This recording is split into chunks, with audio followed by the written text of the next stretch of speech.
check this out. Ready now?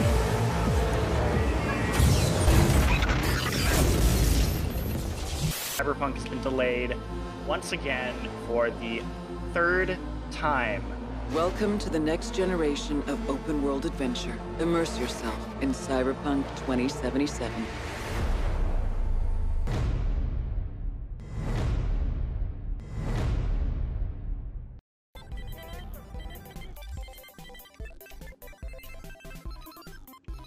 Why is it out here? What is this game? Why is my dick out there?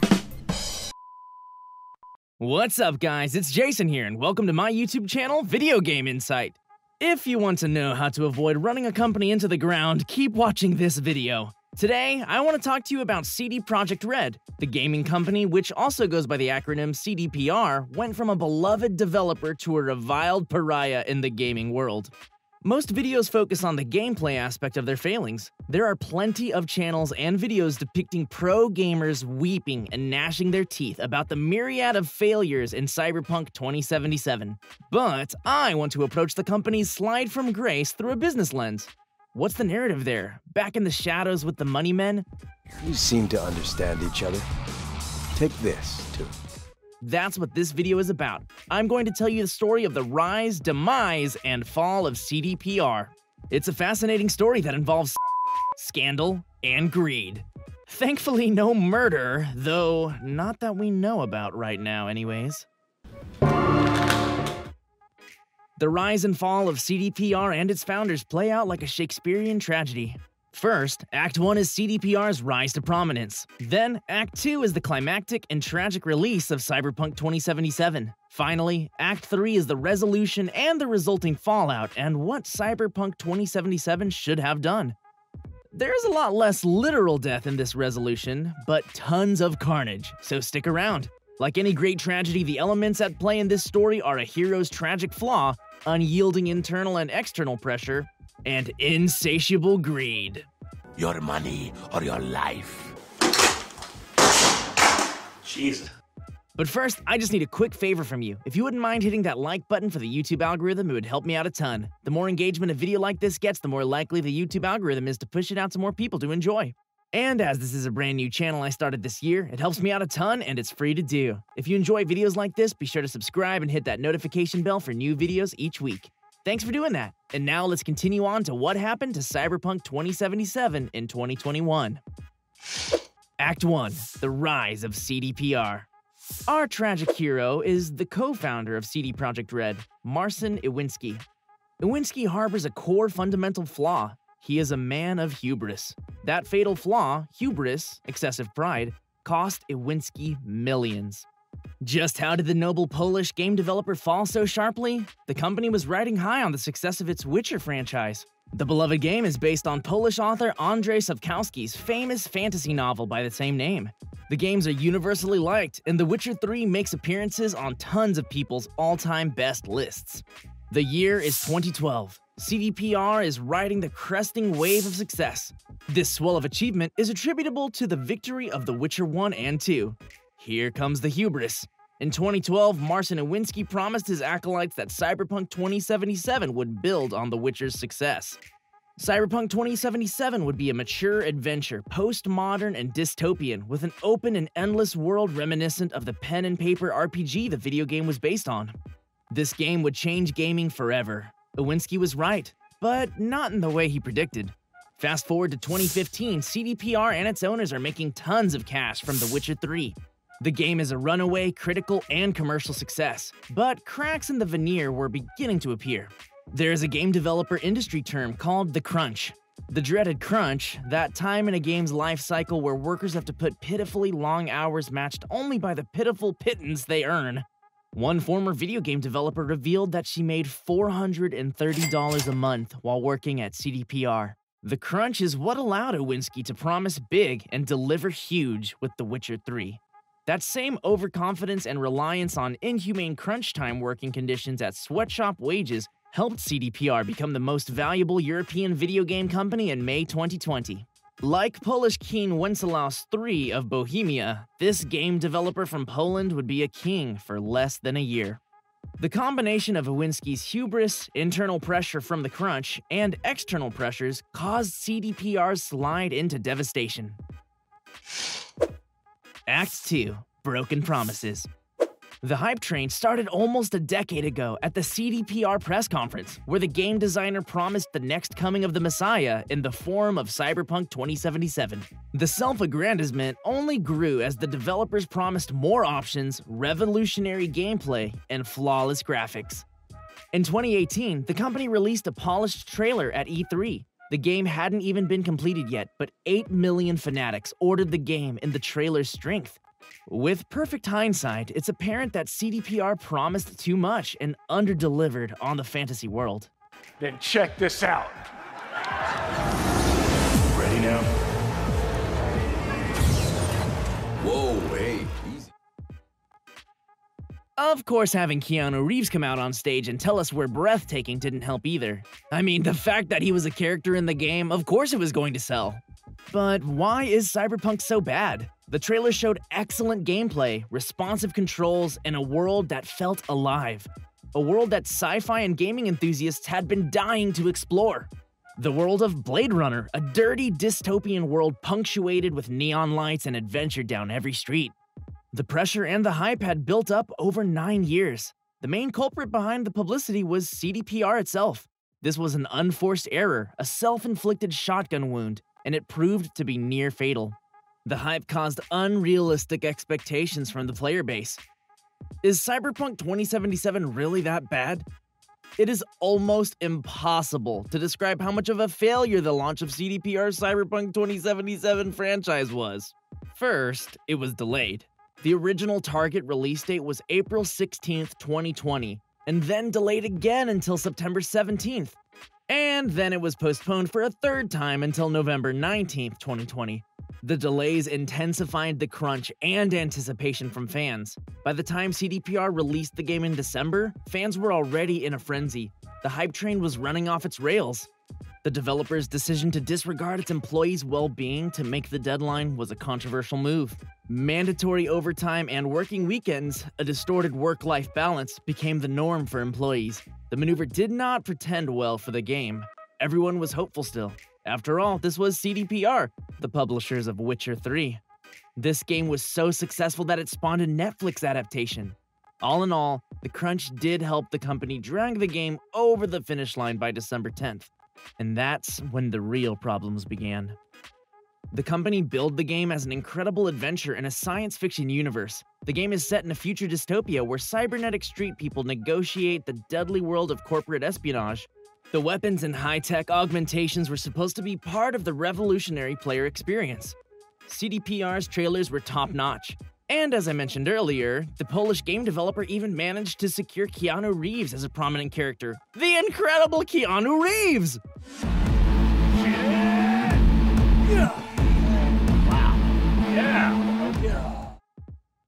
The excitement around the game was palpable, and 8 million people pre-ordered the game ahead of its December release.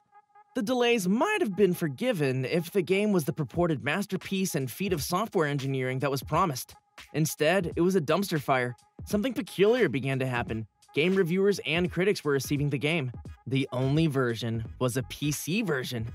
By most accounts, the game is decent on PC. Playable but glitchy. There was nothing game-breaking, at least.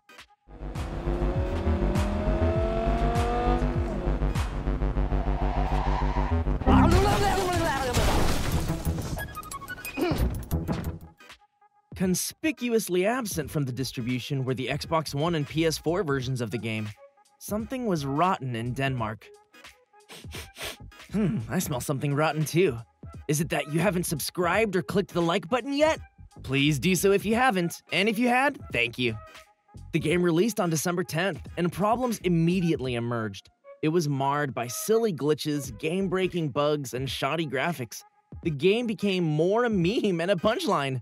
There are literally thousands of hours of viral videos with flabbergasted gamers asking why. Why are there little trees covering the floors of this office building? Why is it raining tanks, cars, and people? Why am I always naked? Did the developers forget the clothes? Also, why does my fall off from my character's body? The customers rightly complained that the game was unplayable.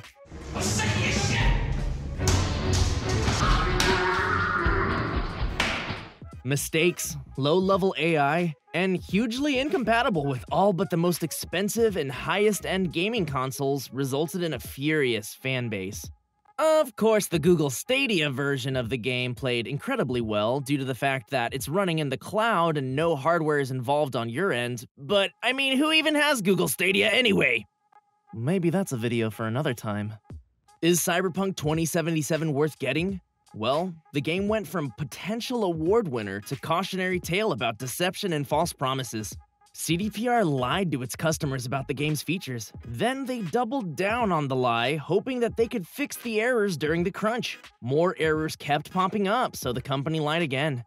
Finally, on December 14th, the video game studio released a statement apologizing for not showing the game on base last-gen studios, not allowing you to make a more informed decision on your purchase. They knew that the game wasn't ready, but shipped it anyway. Think all this is funny? Yeah, I do. Iwinski and his board figured the cost of a shoddy launch was less than the profit they would make from lying to customers. That was brutal. Act 3, The Fall. What happened to Cyberpunk 2077 in 2021 is this. Cyberpunk's release is the biggest and most widely publicized disaster in video game history. The game crashed and burned during the holiday season. Based on reports coming from Iwinski, the game should have been a huge success, further cementing CDPR's sterling reputation as an A-plus game developer. The game was so bad that customers demanded refunds from game sellers. Best Buy altered their return policy to accept open copies of the game. Microsoft took a drastic step and allowed anyone who had bought the game, physical or digital, to get a full refund. That is unbelievable in the world of video games that literally no one accepts refunds except for Steam, who, you can play the game for 2 hours, and if you don't like it or it doesn't work, you can return it for free. Why aren't more people like Steam? While CDPR may continue its existence, it will be a mangled existence. The developer has broken the trust of too many partners, they lied to customers, and then they harmed distributors. One of the controversies within the controversies is the way the Sony and CDPR relationship ground to a halt. Sony has one of the most strict no-return policies on digital downloads. With incredible arrogance, CDPR told their riled-up fanbase to demand refunds from distributors. The way CDPR handled their failure was a textbook example of how not to build goodwill. Sony did not take kindly to the game developers' overreach. So, in 2021, Sony went whole scorched earth. First, they amended the refund policy to allow people who digitally download the game to be reimbursed. Then, Sony took the unprecedented step and snatched the game off their PlayStation Store. From the time this video game comes out, that was more than 3 months ago. If you're from the future watching this video, let us know. Did it ever come back? Shortly after the game was pulled, CDPR studio head Adam Badowski liked tweets that criticized Sony's decision to pull the radioactive game from the PlayStation Store. Badowski's boneheaded decisions disintegrated an already fractured relationship. It seems like weekly, a CDPR rep says wistfully, "We're working with Sony to bring back Cyberpunk 2077. It's been more than 100 days with not much movement." Sony had been ambivalent about returning the game to the store. CDPR insists that with each patch, the game gets better and more playable. Yet, the game remains in limbo. As mentioned before, Iwinski's prescience was uncanny. His game did change the gaming world. No other marquee game from a reputable developer had ever been pulled before Cyberpunk 2077. This truly was a fantastic failure from an industry darling. And that brings us to today. Now, we've all made mistakes before. Sometimes you forget to put the cap back on the toothpaste. Maybe you decide to try your luck and not fill up when your gas light comes on. You reason that stopping by a gas station in the morning before work will be okay. But have you ever caused your company to lose 22% of its value in a few weeks or over 50% in 3 months? Or have you ever cost your company $1.8 billion from your oversight? No? Good. Then you were doing a much better job than CDPR did with Cyberpunk 2077 in 2020/2021. The company has become a popular target of short sellers who do not think that the Polish video game company can bounce back. And unlike the Reddit users who helped save GameStop against short sellers, I don't think anyone's going to be coming to CDPR's aid. Time will tell, but the blood is in the water, and the sharks are getting twitchy with excitement. But maybe the company bounces back. There is precedence for a corporation to rise like a phoenix from the ashes. It just doesn't look like it in this situation. What Cyberpunk 2077 should have done is just to be honest from the start and waited to release a high-quality product. We've seen things like this play out in the past. Duke Nukem Forever, anyone?